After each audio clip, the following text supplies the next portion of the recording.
สุขสบายดีญาติธรรมทุกท่านทุกคนเด้อวันนี้ถือโอกาสดีได้มาบ้านพระบาทปนสันบ้านประจันเซมเตชะวโรผู้เป็นประมุขประธานวัดป่านาขามตอนนี้ก็ญาติโยมจากทางบ้านพระบาทปนสันก็เห็นมีญาติโยมหลายๆท่านมาจากทางนครหลวงเวียงจันทร์ก็มาร่วมกันมื้อนี้เป็นมื้อดีโอกาสดีญาติธรรมทั้งหลายมาเตาห่มกันอยู่เฮือนพ่อไม่ออกของพระอาจารย์แซมอยู่บ้านพระบาทปนสันบ้านท่าพระบาทญาติโยมที่เข้ามาเด้อกดไลค์กดแชร์เนาะร่วมกันอนุโมทนาบุญที่คณะครูบาอาจารย์และญาติโยมได้มาเจริญกุศลกันอยู่เงินพ่อไม่ออกพระอาจารย์เพิ่น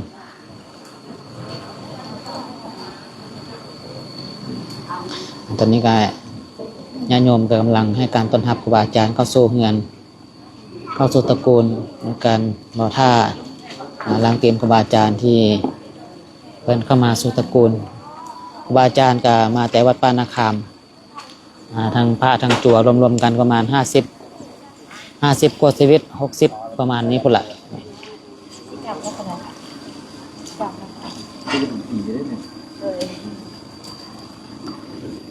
ครูบาอาจารย์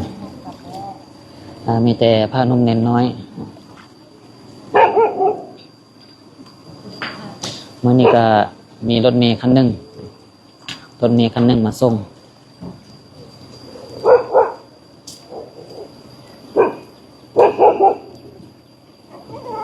วันนี้ครูบาอาจารย์เราจะมาเจริญกุศลกันอยู่ท่าพระบาท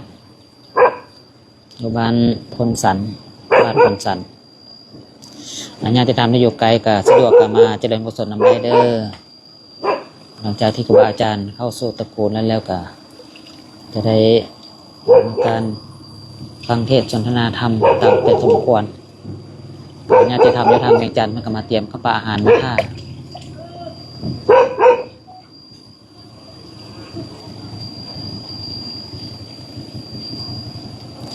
วันนี้เป็นมื้อที่มีกิจกรรมพิเศษเป็นมื้อวันศีลเด้นะครับถือโอกาสที่ได้พักเรียนวันศีลมาเจริญกุศลกันอยู่ท่าพระบาท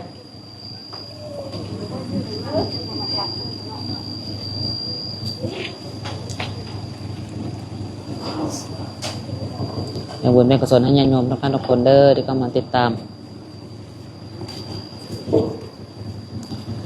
ถ้าเป็นเมื่อปกติเนาะคณะครูบาอาจารย์เขาก็จะได้เรียนวินัยสมองนี่เป็นสมองเรียนวินัยแต่ว่าเมื่อนี้เป็นวันศีล15 ค่ำเดือน 7อีกประมาณเดือน 1ก็จะเข้าพรรษา อาจจะน้อยเขาก็หลายเนาะมีโจทย์ตั้มเป็นต้นเขาจำโจทย์ตั้มนำทีมจั่วอยู่วัดป่านาคามมีประมาณตอนนี้น่าจะฮอตซาวละอันนี้เป็นไอ้จั่วทั้งหมดเลยแต่ว่าในใกล้ๆนี่ก็จะมีจั่วบวชเป็นพระอีก2 องค์มีไอ้จั่วเซฟกับไอ้จั่วเสือกจะได้บวชเป็นพระ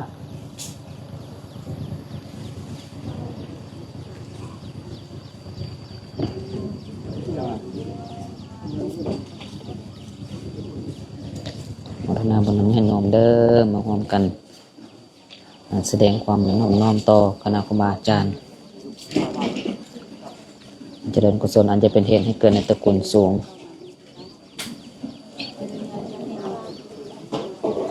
ออกเสียงทอน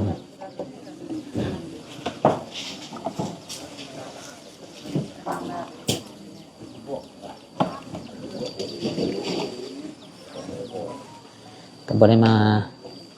ท่าพระบาทดนเติบตั้งแต่ช่วงออกพรรษา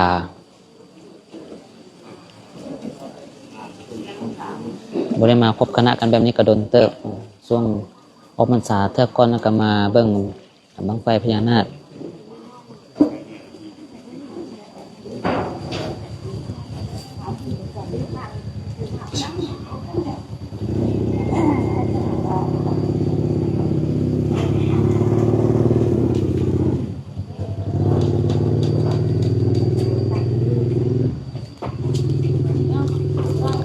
ที่จริงมื้อนี้ที่มาเจริญกุศลกันก็ถือโอกาสว่าเป็นเนื่องในโอกาสช่วงวันเกิดของพระอาจารย์เนาะแต่ว่ายังบ่ฮอดมื้อเกิดเพิ่นเด้อแต่ว่าอาศัยช่วงเวลาตอนนี้ยังว่างเวลาก่อนจะฮอดวันเกิดเพิ่นก็เลยมาเจริญกุศลกันก่อนที่จริงอาจารย์เพิ่นเกิดวันที่27เดือน6แต่มื้อนี้ก็หาแต่วันที่10นึงเนาะแต่ว่าญาติโยมเพิ่นถือโอกาสว่าเห็นหลายผู้หลายคนสามารถสะดวกมาในช่วงนี้ได้ก็มาเจริญกุศลกันอาตมาภาพก็จะเข้าเป็นคนสุดท้ายโมทนาบุญนำเด้อในบุญกุศลนี่ก็แบ่งให้วัดเด้อสาธุสาธุเป็นแต่ความสุขความเจริญเด้อ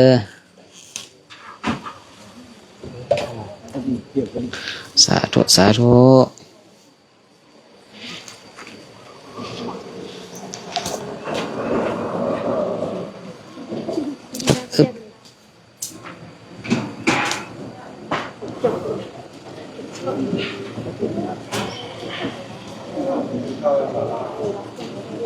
สาธุสาธุมีแต่ความสุขความเจริญเด้อ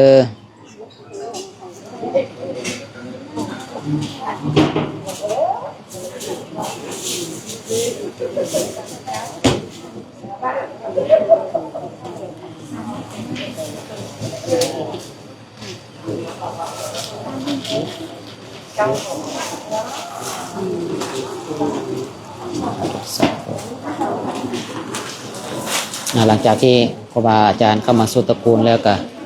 เพิ่นก็จะได้จัดระเบียบเนาะแล้วก็ให้ญาติโยมได้มาร่วมฟังธรรมะ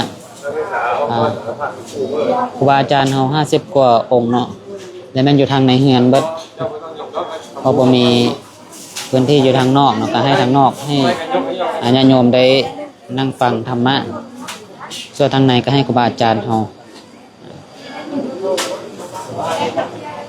บรรยากาศก่อนที่จะได้ห้องฟังธรรมะบรรยากาศยกเงินนั่นแม่ของพระอาจารย์เพิ่นเงินประตู 2,000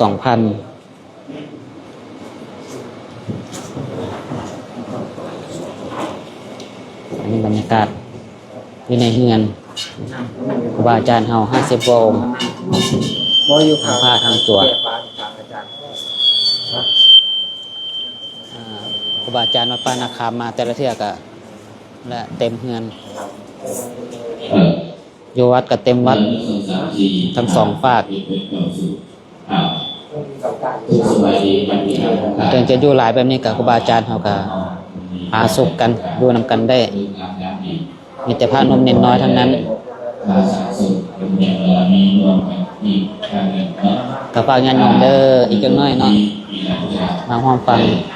ธรรมะคาถาว่าเป็นโอกาสดีเพราะเราจะเห็น มื้อนี้มื้อพิเศษโอกาสพิเศษญาติธรรมก็มาหลายในเวลาที่นี้นครหลวงวันจันทร์ก็ลงมาก็เตรียมประชุมเพญทานทั้งหลายผู้ใดยังอยู่ไกลเนาะผู้ใดสะดวกมาก็จะเชิญเด้อ